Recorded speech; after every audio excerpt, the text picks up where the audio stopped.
A very warm welcome to Brand Equity's Diwali special with me, Sonali Krishna. We're calling it the CEO Makeover. Now, every Diwali, Brand Equity attempts to whip up something truly unique for its viewers. And this time, we've attempted the same. We've got India's youngest CEO and his wife joining us shortly, along with India's ace designer.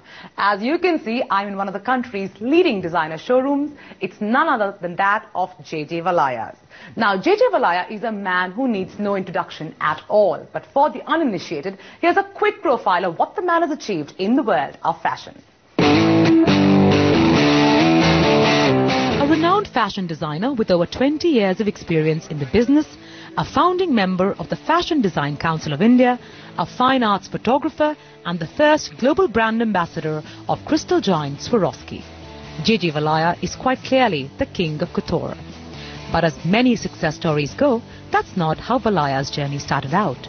He was born Jagsharanjit Singh Ahluwalia on October 8, 1967 in Rajasthan, but spent most of his childhood travelling to different parts of the country due to his father's various postings in the Indian Army. He studied commerce and eventually went on to become a chartered accountant. At a time when there was no Indian fashion designers in the country, JJ, a young disillusioned CA, joined the National Institute of Fashion Technology and graduated in 1991. In 1992, along with his older brother TJ Singh, JJ Valaya founded the House of Valaya with the launch of his couture label. And the rest is history.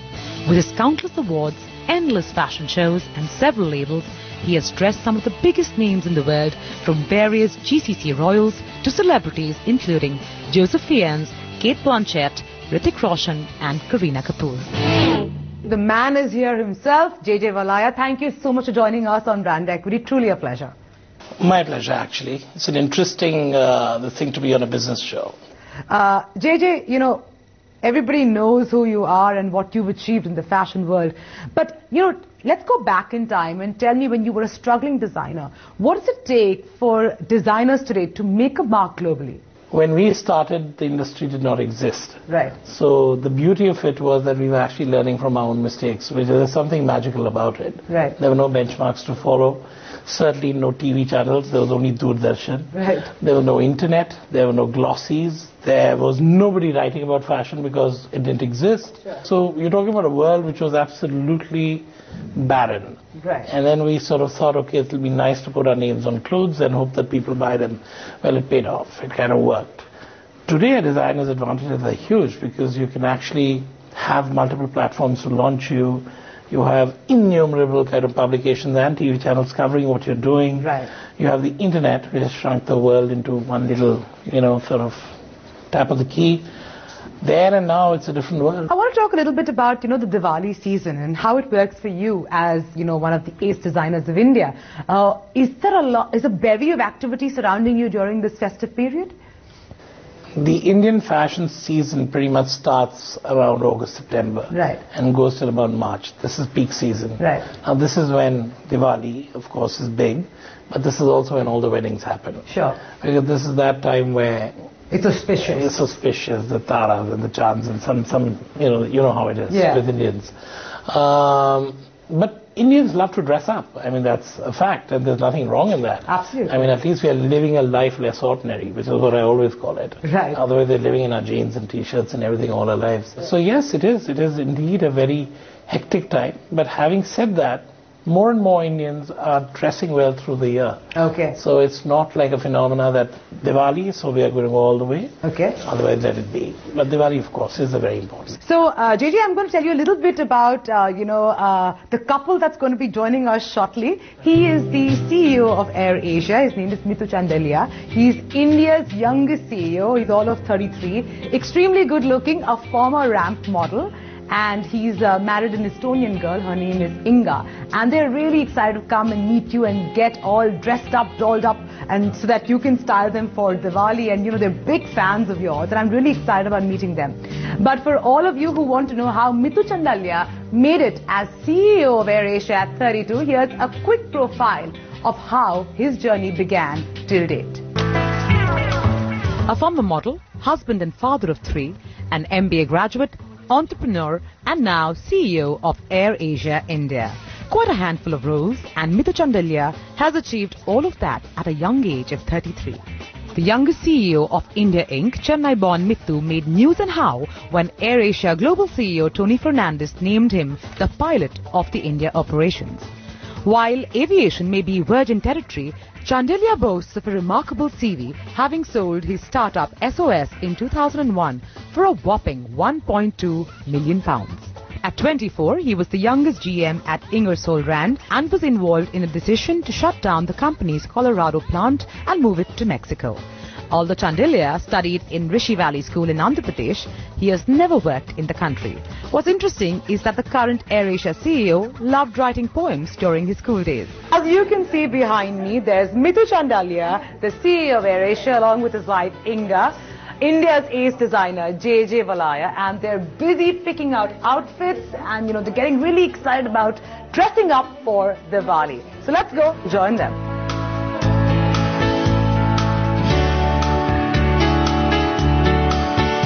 Or even there is some other blues I can already see. This is one thing you should definitely try. Okay. Because yes. you'll see what I mean when you actually try it. I love the orange and red. It's very Indian, but also it's very warm and beautiful color combination. But you usually don't like the bling bling. I'm usually very... Welcome to India. Saris I would stay away from for you, because otherwise you're going to spend the rest of the evening trying to figure out what to do with the dress. And you want to be comfortable in the party, yeah, right? so comfort comes first. In your case, specifically, as it would be if he went, say, to a Sweden or something and had to wear a traditional outfit there. You must see the saris though, because to me this is the Indian answer to gowns. And why I say that is because I've had instances where certain friends of mine have worn a sari with, say, a jacket. They've actually, somebody's worn it with a... We have this very iconic jacket called the Alika jacket. And they wear a sari with that. We've walked into some of the biggest parties in Paris, and every head has turned in that room to see what that person was wearing. So that's the power of a sari. But it requires some handling. And I don't think for Diwali that would be an appropriate option for you. So I'm not really going to go this way. This is beautiful. Well, that's like a stitched up one, so we could try that. Stitched up sari. Oh. Yeah. Oh wow. You would and it's a great color. Beautiful color. Yeah. I love it. So we should try that one also, because it gives you the elegance of a sari. So we have the blue there, right? Yes. The one next to it, the two of you were debating which one. Then we have the red sari. Red sari. And the pink dress. And we can try the So we have like four options. I know. I'm so happy to see the excitement on your face. Which one do you want to wear first? Which one did you wear first? Let's start with the blue. Let's go exactly in that order. Okay. Let's start with the blue. But I like JJ's advice. Take something that you would never wear, because it might surprise you. Yeah, go for something.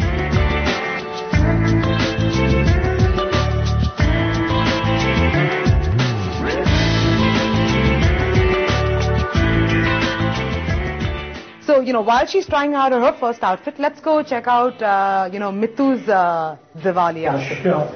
So I usually like something very simple and something that's comfortable. So my favorite piece till now is actually that one, the black and white one there. Lovely. And it just fits, I think, with the fitted bands and with the jacket that's... Yeah.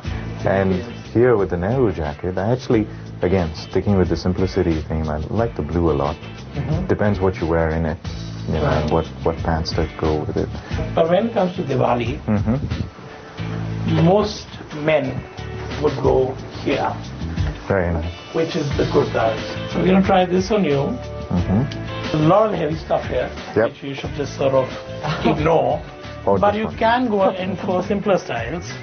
So when you go for something like that, with this nice pocket square, with a flash of color, and something like that should work quite beautifully. I could actually wear this for launch parties. And a lot of that. You could, absolutely. And you got the AirAsia red there, very nice. Yeah, so that's sort of, well, yeah, of course. And then the other thing we could look at was something like that, which also looks fantastic. So we've got 3 or 4 options, and I think we can actually begin trying them out. JJ, what about that very unique blue? This one? Yeah. Yeah, It's well, not bad, actually. Hmm? that's a good option. It's something that... What material is this? It's a jacquard. It's a special weave. It's very nice. And it's a combination of silk and this thing. So this is something, yeah, it's something which is... It's a very different color from men. So on her recommendation, we're going to take this. All right. So tell me, why did you decide to change this lovely glamorous career of being a model and possibly a future actor? Honestly, I come from a very middle-class family, and everyone in my family is either engineers or doctors, and so there's always this study well, do well. I used to be a junior professional tennis player too. Wow. So I had that option, and I was pursuing that quite aggressively. I had a very bad knee injury, and I couldn't play anymore. Okay. But I don't know. I always felt that, look, age will take away your looks. And so I wanted to build something, which was a legacy. So at which age did you make this whole switch? This was very young. I was 20, 21. Finished B school. I started my own company and then ended up selling it to a big MNC. And then I joined another American company doing mergers and acquisitions for them. Wow. I started running North America, and they sent me to China. I ran Asia Pacific for them. Okay. Then to Malaysia and then Singapore. And, I was always the youngest. I was the youngest general manager. I was 23 when I became a general manager in the US. And then they sent me to China. I was, again, one of the youngest VPs. And I always took pride in that. When you were named the CEO of AirAsia, a lot of critics said that, he's far too young, far too inexperienced, very new in the aviation sector, and it's a really complicated sector and a bleeding sector. So what do you have to say? I mean, do you think age matters? Do you think experience, domain expertise really is required? I think domain expertise does matter. But, all those reactions, I loved it. Because, I love being an underdog. And I love being somebody that's going to come and really surprise people. Sure. So that shock and awe and, the wow effect, I love those.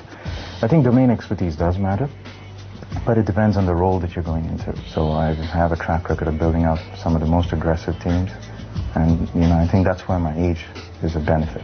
Do you think being good looking is half the battle won? No. I actually think sometimes it's a negative. It's a negative? Yeah, because, you got to...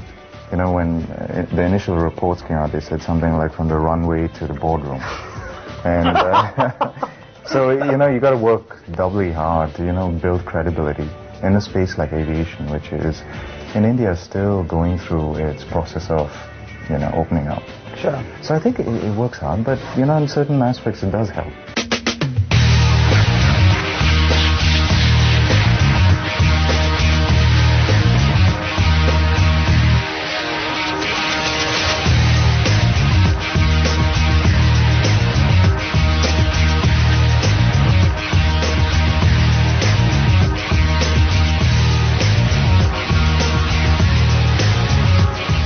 This really is what I meant by the journey from the rack onto a person.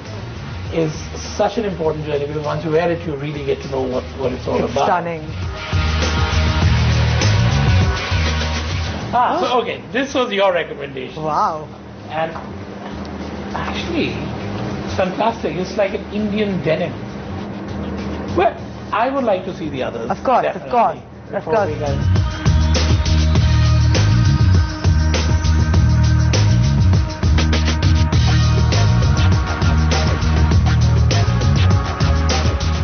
Wow. Okay, that's the unanimous wow.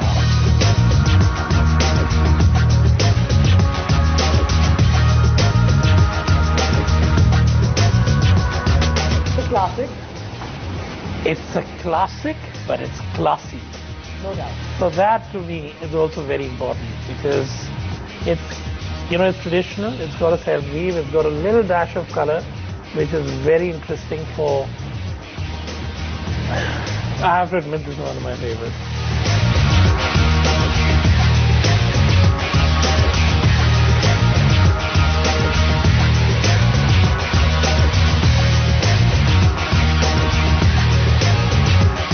It's actually a stitched up sari, but I'm more for the second earlier one. Yeah, the middle one. For sure, for sure. Wow. Okay, so now I'm confused. I like the fact that you can actually wear a shirt underneath, and actually leave that open and just one little, it's a bit of a tie.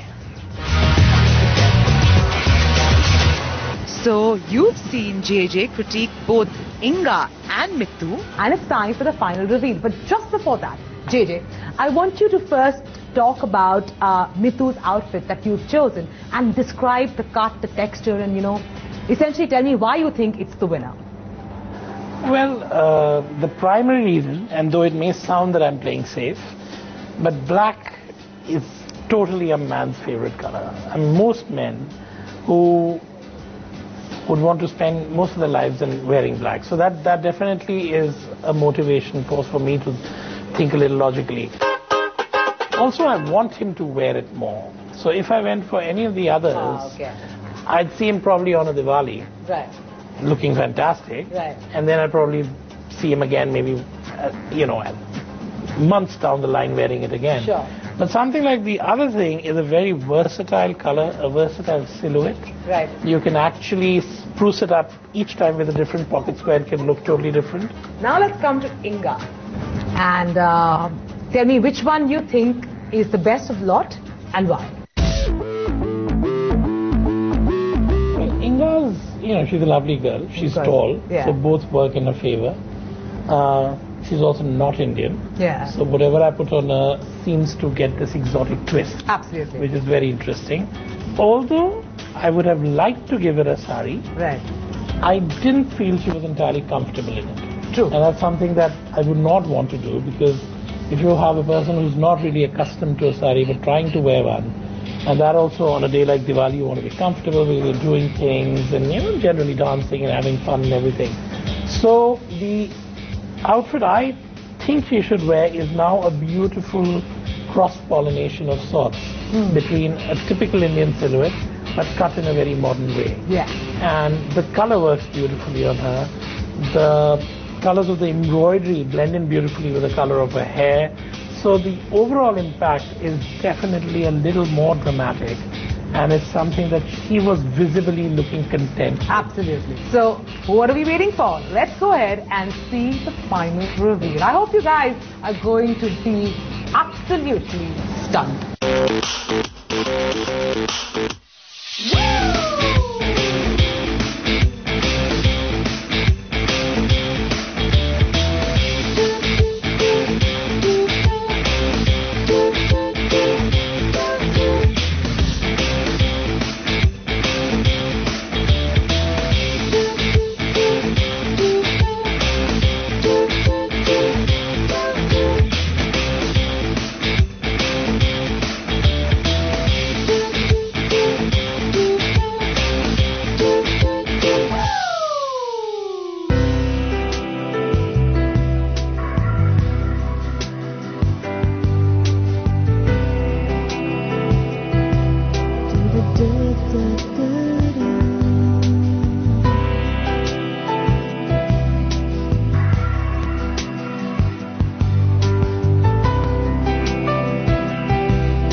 Wow.